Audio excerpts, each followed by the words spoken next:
Cindy. Welcome back to Cindy's Library. And today I'm excited to talk to you about Barchester Towers by Anthony Trollope.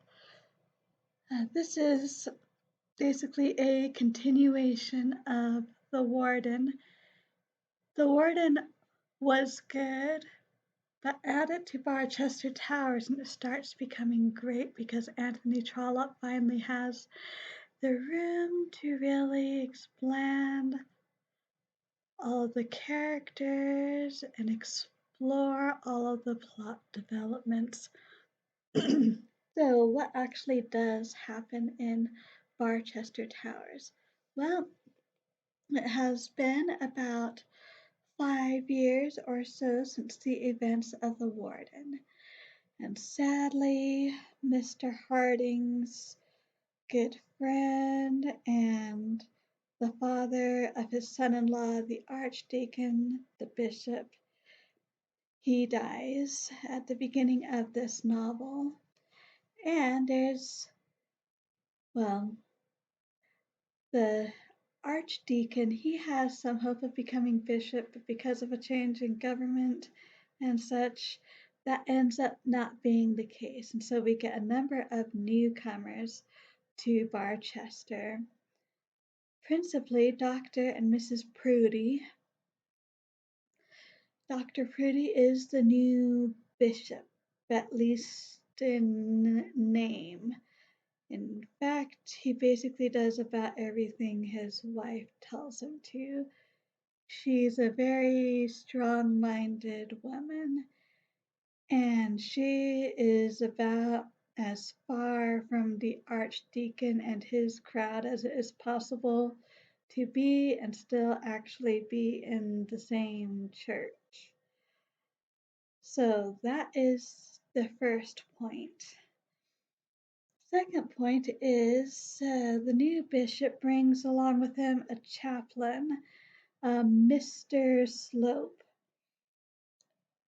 who, in spite of being introduced to the bishop by Mrs. Prudy, he has his own ideas of who should be in fact, if not in name, the actual bishop of Barchester.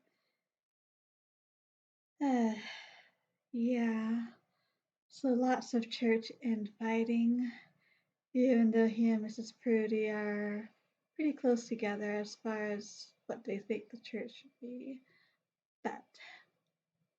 And of course, this also affects the wardenship because the government has finally decided what to do about the hospital and the warden's position connected with it.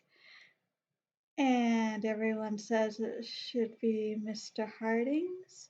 But for as mild as a man as Mr. Harding is, he can be stubborn.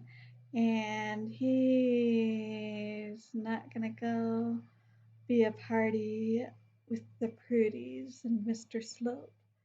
And so as a result, they have some ideas of who should be warden instead of Mr. Harding, which of course the archdeacon doesn't take kindly to at all.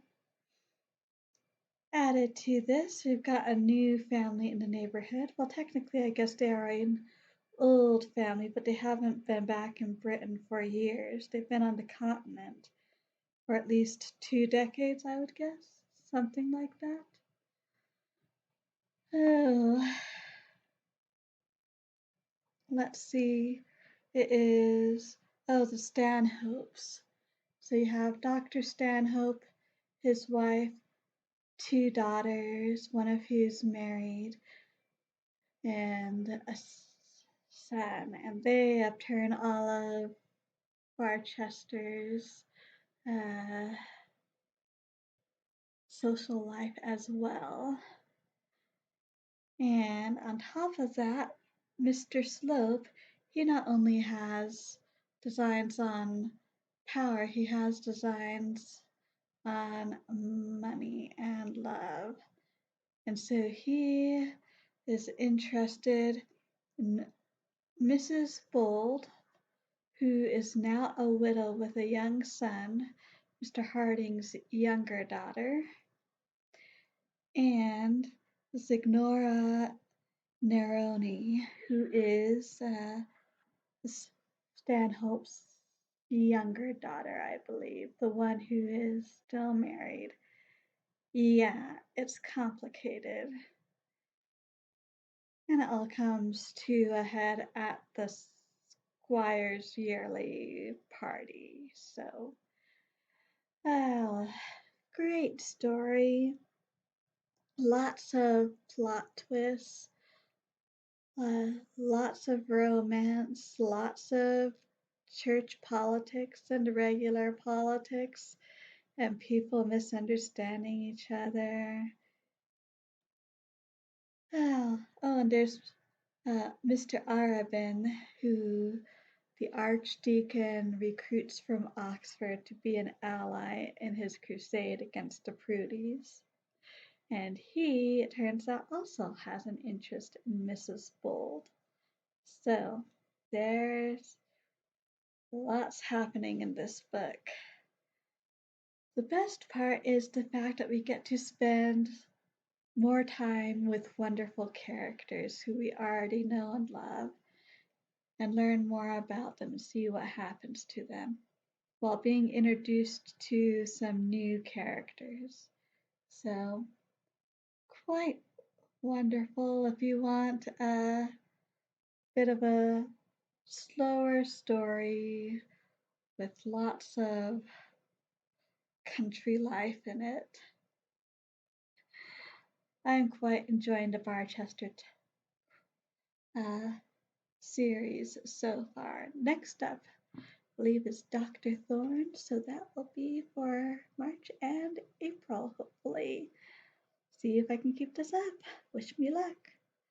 So, have you read the Barchester Chronicles yourself?